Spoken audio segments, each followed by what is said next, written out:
미친 척했던 밤에 맛본 하나님의 선하심이라는 제목으로 여러분하고 하나님의 은혜의 말씀을 나누고자 합니다. 우리는 보통 믿음의 가장 빛나는 순간을 간증하고 싶어 하죠. 예를 들어서 기도 응답 받았을 때, 또 내가 문제 해결을 받았을 때, 이럴 때 하나님께 영광 돌릴 수 있는 순간이라고 우리는 생각을 합니다. 물론 그렇습니다. 그럴 때 우리가 하나님 앞에 영광 돌려야겠죠. 그러나 우리가 이 땅을 살아가는 성도들에게는 꼭 그런 상황만 있는 것이 아니라는 겁니다.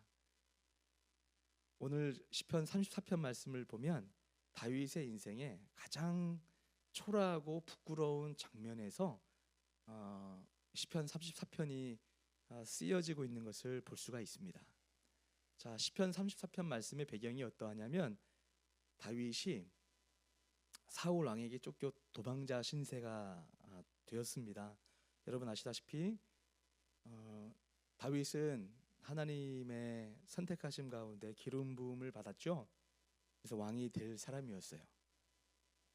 또 하나님께서 다윗을 더 사랑하시고 역사해 주니까 당연히 능력이 드러나는 거죠.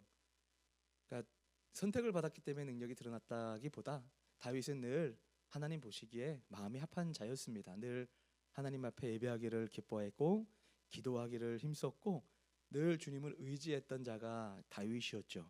그러니까 이런 믿음이 역사를 이루는 거죠. 이렇게 믿음 안에 살아갔던 이 다윗을 하나님은 깊이 보시다가 사울 왕이 교만하게, 사울은 인간적으로는 키도 크고 인물도 좋고 실력이 출중했던 사람입니다. 사람은 외모를 보고 하나님은 중심을 보시죠. 근데 우리 사람이 자칫 착각하고 오해하는 게 있어요. 내가 만약에 신앙생활을 좀 잘한다고 생각하면 마치 어느 성도의 중심을 꿰뚫어 보는 것처럼 우리가 착각을 하기도 합니다. 근데 우리 인간은 사람의 중심을 볼 수가 없습니다. 얼핏 대충은 볼 수 있어도 사람의 중심을 살필 수 있는 사람은 하나님밖에 없죠. 그러나 하나님의 마음을 잘 알고 하나님 말씀에 기분 묵상의 삶을 사는 사람은 대충은 알아요. 저 사람이 어떤 모습 가운데 현재 살고 있구나라고 어느 정도 감을 잡을 수 있죠. 자, 인간의 눈으로 봤을 때 사울 왕은 왕다운 사람이었어요. 인정받기 합당한 사람, 실력 있는 사람이었고 왕다운 품위를 가지고 있었습니다. 그러나 이 사울이 점차 교만해집니다.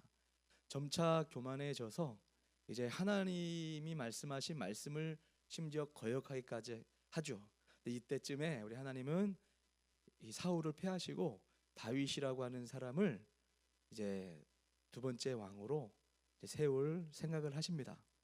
자, 그래서 이 다윗이 성경에 등장하자마자 드러나는 현상들은 다윗이 나가서 전쟁을 해도 승리를 하고 인기가 많아지는 거예요. 그러니 이 사울의 눈에는 다윗이 좋아 보일 리 없죠. 질투를 넘어서 증오를 하게 되고 정적으로 여기게 됩니다. 그래서 다윗을 죽이려고 합니다. 그럴 때 이 다윗이 피하고 피했는데 여러분 알다시피 이 대한민국이라는 땅은 굉장히 크지만 이스라엘이라고 하는 나라는 크지 않아요. 이 크지 않은 이 그 땅덩어리에서 다윗이 숨어봤자 숨을 수 있는 곳은 제한적입니다. 그럴 때 다윗이 피할 수 있는 유일한 길은 망명하는 거였어요. 그러니까 골리앗의 고향 기스라는 곳으로 이제 망명을 해서 들어간 거예요. 그때 여러분 골리앗 알죠? 골리앗을 무너뜨린 사람이 다윗이잖아요. 근데 그 골리앗의 고향에 들어가서 이제 잠적하려고 했던 이유는 사울을 피하기 위해서 그곳에 간 겁니다. 근데 다윗을 알아보는 겁니다. 다윗을 알아보니까 거기서 다윗이 나 좀 보호해 주세요라고 이렇게 외치듯 하는 행동이 뭐냐면 미친 척을 하는 거예요. 침을 질질 흘리면서 미친 소리 하듯이 정신 나간 사람처럼 행동을 합니다. 그럴 때 그 기스 사람들이 뭐라고 얘기를 하냐면, 다윗이 한때 저렇게 용맹스럽더니 미쳤네, 짠하다, 저 사람이 왜 저렇게 됐지?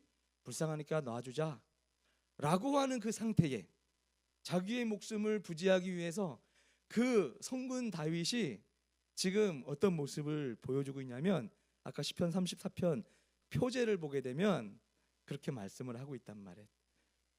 다윗이 그들 앞에서 미친 척하면서 그들의 손에서 문짝을 극적극적 긁으면서 침을 흘리는 그 장면이 사무엘상 21장 13절에 나오는데, 그때 쓴 시편이, 그때를 떠올리며 쓰는 시편이 34편이란 말이에요.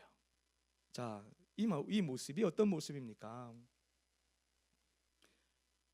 우리는 늘 어쩌면 내가 하나님을 섬기고 하나님이 나와 함께하고 있다고 하는 그 증거가, 그 어떤 절망스러운 상황에서도 하나님이 역사하셔서 짜잔, 하나님이 내 삶 가운데 이렇게 역사해 주시는구나 라고 간증하듯이 시편 한 편을 써보면, 내가 힘겨울 때, 힘들었을 때 하나님을 의지했더니 하나님이 놀랍게 일하였다, 이런 것을 고백하고 싶을 터인데, 지금 시편 34편에 나오는 다윗의 상황은 그런 상황이 아니에요.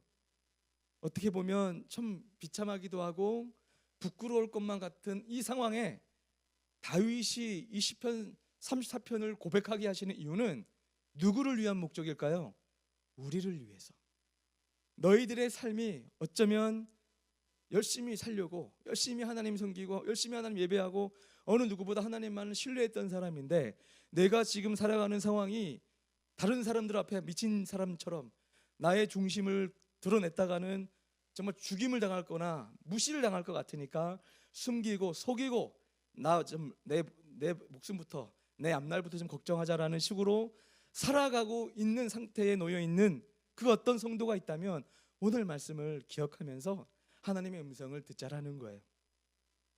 제가 오늘 이 시편 33편을 선택한 이유가 있어요. 제가 지난 주 중에 교회 와서 이제 청소도 하고 또 기도하고 이런저런 일을 하는 끝에 예배당에 앉았어요. 기도를 하나님 앞에 하는데, 하나님이 내 마음 가운데 무슨 마음을 자꾸 주시냐면, 여호와의 선하심을 맛보아할지어다, 여호와의 선하심을 맛보아할지어다, 이 말씀이 계속 떠오르는 거예요. 그래서 내가 저 말씀 내가 아는데 저게 어디 구절이지? 그래서 제가 시편 27편인가? 없어. 그래서 비슷한 구절이 있는데 다 찾았어. 했더니 시편 34편에 있었구나 해서 내가 이 말씀을 성도들과 함께 은혜를 나누어야겠다 생각을 했습니다. 제가 왜 이 말씀이 떠올랐나 할 때 여기 앉아서 기도했습니다. 하나님, 이제 일손교회도 이쪽으로 이전을 하고 이곳이 하나님이 기뻐하는 예배당이 되어야 될 터인데 아무것도 갖추어진 게 없습니다. 하나님, 제가 어떻게 주님의 일을 감당해야 되겠습니까? 라는 이 마음이 최근에 계속 들었어요. 최근에 계속 들면서 잘할 수 있을까? 뭐 이런 생각들. 늘 은혜가 충만할 때는 할렐루야, 주님 능치 못할 리 없음을 믿습니다라고 우리가 고백도 하지만, 또 어떨 때는 엘리야처럼 그렇죠, 갈멜산 전투에서 그렇게 승리했던 엘리야도 이세벨이 자신의 그 제사장들, 우상 제사장들을 죽였다고 하는 그 이야기를 듣고 엘리야를 추격해 올 때 엘리야가 주여 이제 내가 족합니다, 나 죽여 데려가 주시옵소서 라고 고백하고 있는 엘리야의 모습을 보듯이 우리 사람은 장담할 수 없는 부분이 많은 것 같아요. 어제는 은혜가 충만했어도 오늘 또 다른 어떤 시험을 겪게 되면 내가 믿음 있는 사람이 맞나, 예전에 내가 그런 삶을 살았던 것은 어떤 힘으로 내가 저 일들을 감당했던가라는 생각이 들 때가 있어요. 혹시 여러분들이 그런 생각이 든다면 여러분들이 잘못된 거 아니에요. 우리가 늘 그렇게 연약해요. 항상 은혜가 충만하다가도 믿음 없는 사람 같고, 또 믿음 없는 사람 같다가도 하나님께서 힘 주시고 은혜 주시고 붙잡아 주시면 능치 못할 일이 없는 것처럼 역사를 이룰 수 있는 사람이 하나님의 사람이란 말이에요. 제가 여기 앉아서 주님 앞에 기도하고 떨리는 마음에 하나님 어찌할까요? 라고 할 때 하나님께서 여호와의 선하심을 맛보아할지어다, 여호와의 선하심을 맛보아할지어다 라는 마음을 자꾸 들려주셨어요. 그래서 시편 34편 찾아서 제가 그 자리에서 설교를 작성을 했습니다. 그것이 바로 오늘 여러분들과 나누는 말씀일 터인데, 자, 지금 이 시편 34편은 다윗이 믿음이 강했던 상태에서 썼던 시가 아니라 은혜로 다시 일어난 사람의 시입니다. 은혜로 다시 일어난 사람의 시. 이 시편 34편 이후에 다윗이 결국은 하나님의 은혜로 다시 이스라엘로 돌아와서 왕이 되죠. 왕이 되어서 하나님의 일을 감당합니다. 시편 34편을 써 나아갈 때는 과거에 내가 저렇게 부족하고 나 정말 목숨 부지하려고 그 다윗이, 골리앗을 넘어뜨렸던 그 다윗이 미친 척하며 정신 나간 사람처럼 이렇게 쇼를 하고 있는 이 모습을 떠올릴 때마다 다윗은 내가 은혜로 일어난 사람이지, 그러면서 시편을 써 내려갔는데 여호와의 선하심을 맛보아할지어다, 이 말씀입니다. 자, 그러면 궁금하죠? 여러분, 우리가 하나님의 선하심을 경험하기 원해요. 그렇죠? 여호와의 선하심을 다 경험해야 된단 말이에요. 정말 우리가 찬양 가사처럼 어느 사람의 말처럼 하나님은 선하셔 라고 한다고 하나님 선하시대 라고 여러분의 마음에 선하심이 느껴지십니까? 그거는 이상적인 것들 같아요. 정말 내가 신앙은 화석화된 게 아니고 살아있는 말씀이라면 그 하나님의 선하심을 내가 느껴야 되잖아요. 그렇지 않습니까? 우리 주님이 그냥 선하심을 고백해라라는 게 아니라 우리 주님은 친절하신 분이세요. 여호와의 선하심을 깨달아야 되는데 맛보아 알지어다라고 말씀을 하고 있습니다. 여호와의 선하심을 맛보아 알지어다. 자, 그러면 여러분 어떻게 해야 그 하나님의 선하심을 맛보아 알 수가 있겠습니까? 이것이 가장 중요한 부분 아니겠어요? 하나님이 선하신 것도 맞는데 우리는 그 하나님의 선하심을 경험하기 원하는데 어떻게 그 하나님을 경험할 수 있을까? 어떻게 그것을 맛볼 수 있을까? 그것이 무엇이냐 할 때 일단 먼저 선하심을 살펴볼 필요가 있어요. 선하심. 여러분, 선이 뭐죠? 선하심을 맛보아 하려고 하는데 그 선하심이 뭘까? 이 선하심은 헤세드죠, 그죠? 하나님의 인애, 인자, 이와 같은 이것이 하나님의 선하심의 하나님의 본성이에요. 여기서 선하심은 상황이 아니라 성품을 말하고 있습니다. 즉 다윗의 상황은 여전히 불안정합니다. 사울은 여전히 왕이고 다윗은 여전히 도망자 신세에 있습니다. 그럼에도 불구하고 그는 하나님은 선하시다라고 고백을 하고 있는 거죠. 자, 토부가 선하심인데 결과가 좋다라는 뜻이 아니라 하나님의 존재 자체가 선하시다라는 겁니다. 자, 토부는 하나님 존재 자체가 선하다라는 의미란 말이에요. 자, 이것이 오늘 이 자리에 앉아 계신 여러분들 오늘 금요 기도회의 본질이 되어야 될 줄 믿습니다. 문제가 해결돼서 기도하는 것이 아니라 하나님이 선하시기 때문에 여러분이 오늘 기도하면, 여러분의 기도가 바르게 되면 우리 하나님은 아주 좋으신 분이세요. 선하신 분이세요. 여러분들에게 하나님의 그 선하심을 맛보게 한단 말이에요. 자, 그러면 어떤 자가 하나님의 선하심을 맛보아 알 수 있냐면 그에게 피하는 자는 복이 있도다. 먼저 그에게 피하는 자가 되어야 됩니다. 따라합시다. 그에게 피하는 자. 네, 우리 하나님 앞에 피하는 자가 복이 있습니다. 자, 다윗은 그 절체절명의 위기 순간에 자칫하면 목이 날아갈 수 있는 그 상황에 미친 척했지만 결국 하나님의 선하심을 믿고 하나님의 때를 기다렸던 것 같아요. 자, 이 시간 여러분이 살아가는 삶 가운데 그 가드성 같은 그 땅으로 도망친 것이 해결책이 아니고 미친 척한 것이 구원도 아닙니다. 진짜 피난처는 무엇이냐면 여호와 하나님께 피하는 것, 그것이 피난처라는 거예요. 지금 다윗의 인생을 통하여 하나님이 무엇을 우리에게 깨닫게 하시냐면 너희들 상황 가운데 그렇게 피할 수밖에 없고 도망갈 수밖에 없는 상황에 놓였다면 내게 피해라, 여호와 하나님께 피해라, 여호와 하나님만 의지하라라고 다윗의 입을 통하여 우리에게 지금 말씀하고 있습니다. 여러분 믿으십니까? 오늘 이 밤에 여호와의 선하심을 맛보기 원한다면 여호와께 피하는 거예요. 다윗은 여호와께 피했습니다. 내가 공고하고 눈물 날 수밖에 없고 막막하고 나의 처해진 상황이 처량해 보이는 어떤 그런 순간의 마음이 들 때 여호와 하나님께 피하는 거예요. 여러분 살아가는 삶 가운데 그런 순간들이 있어야 돼요.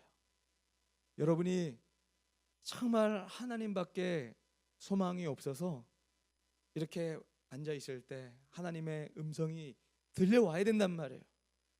사랑하는 딸아, 사랑하는 아들아, 여호와 하나님의 선하심을 알지? 맛보아야지. 내가 언제까지 이렇게 방황하겠느냐? 내가 언제까지 낙심해 있을래? 내가 너 사랑하고 내가 너 밀어주는 거 알잖아. 맛보아야지. 맛보아야죠. 어떻게 하라고요? 피하란 말이에요. 여러분 시편이 뭡니까? 어떤 의미에서 딱딱한 교리보다 시편의 기록들은 신앙인이 예수 믿는, 그러니까 하나님을 믿는 사람이 하나님께 고백하는 고백들이 시예요. 시편이란 말이에요. 예수 믿는 사람들, 그 사람들이 하나님 앞에 할 수 있는 것은 신음소리 내는 거, 눈물 흘리는 거, 기도하는 거, 고백하는 거, 기쁘면 찬송하는 거, 이런 것밖에 없어요. 여러분이 찬송할 일이 있으면 찬송하세요. 여러분이 눈물 날 만한 상황이 있으면 한숨 쉴 수 있어요. 괜찮아요. 한숨에서 그치지 말고 여호와께 피하는 거예요. 여러분 범사가 다 천하의 때와 기한이 있다고 말씀했어요. 여러분이 지금 눈물 흘리고 여러분이 답답해 보이는 것이 지금 현재 상황에서는 계속 지속될 것 같죠? 그렇지 않습니다. 지금 눈물 흘릴 것만 같은 이 상황도 시간이 지나면 여러분이 이런 고백을 하게 할 거예요. 그때 내가 왜 그랬지? 그때 나 참 힘들었는데 그래도 하나님이 이렇게 나를 도와주셨네 라고 고백하게 하신단 말이에요. 여러분 믿으세요. 김철 목사의 말을 믿어보세요. 제가 경험한, 저같이 부족한 사람도 경험을 했는데 하나님을 믿는 사람들은 다 동일한 걸 경험하게 돼 있어요. 저도 부족하니까 주님 앞에 여기 와서 주님 어찌하오리까 했더니 여호와의 선하심을 맛보아 알지어다. 어찌하오리까 여호와의 선하심을 맛보아 알지어다. 이 말씀이 떠올라서 찾아서 하나님께 감사했습니다. 그래, 하나님께 피하자. 그래, 나의 인생의 길은 주님밖에 없다. 동서남북이 막혀 있는 것이 다행이다. 하나님의 능력을 구할 수 있기 때문에. 여러분 동서남북이 막혀서 신음소리 나오고 있다면 여러분 인생이 잘못된 거 아니에요. 여러분은 하나님의 사람이기 때문에 여호와 하나님 구하고 하나님 도와주세요. 주님만이 나의 피난처십니다라고 고백하면, 그 고백을 진심으로 하면 하나님은 여러분의 인생의 길을 여십니다. 믿으십니까? 그것을 믿고 살아가는 게 신앙인이에요. 믿습니까? 우리 하나님은 신실하시고 선하신 분이십니다. 여러분이 눈물 날 그 모든 상황 가운데 오늘 밤 다시 피난처 대신 우리 주님 앞에 나갑시다. 믿음 없이 선택한 결정 때문에 마음이 무거운 분 계십니까? 내가 왜 그랬을까 후회하는 자리에서 예배 드리고 있는 분 계십니까? 기도할 자격조차도 없다고 생각하며 이 자리에 와 계신 분 계십니까? 아닙니다. 그럼에도 불구하고 하나님은 여전히 선하십니다. 우리가 이렇게 부족할 것을 아시고 십자가에서 달려 죽으시고 성령을 부으셔서 우리 마음에 성령의 인치심 가운데 사랑한다 아들아, 사랑한다 내 딸아, 내가 나에게 어떤 의를 선한 행실이 있었기 때문에 내가 너를 사랑하고 선택한 것이 아니고 도리어 이렇게 부족하고 연약한 줄 알고 넘어질 줄 알고 힘들어할 걸 아셨기 때문에 주님께서 이런 나를 붙잡아 주신 거예요. 그렇기 때문에 우리는 주님의 은혜를 노래할 수밖에 없고 그 하나님의 사랑을 경험할 수밖에 없다라는 겁니다. 오늘 이 밤에 길게 설명하지 말고 변명하지 말고 그저 주님의 선하심을 맛보아하는 주님께 피한, 어떻게 피하죠? 기도하세요. 여러분의 그 문제를 고백하세요. 중얼중얼 대세요. 주님 앞에. 그게 기도예요. 그런데 하나님은 그런 것을 기뻐하십니다. 그런 자에게 주님의 은혜를 맛보게 하십니다. 그 하나님의 은혜를 맛보고 다시 하나님의 선하신 하나님의 뜻 가운데 일어나는 성도님들 될 수 있기를 주님의 이름으로 축복합니다.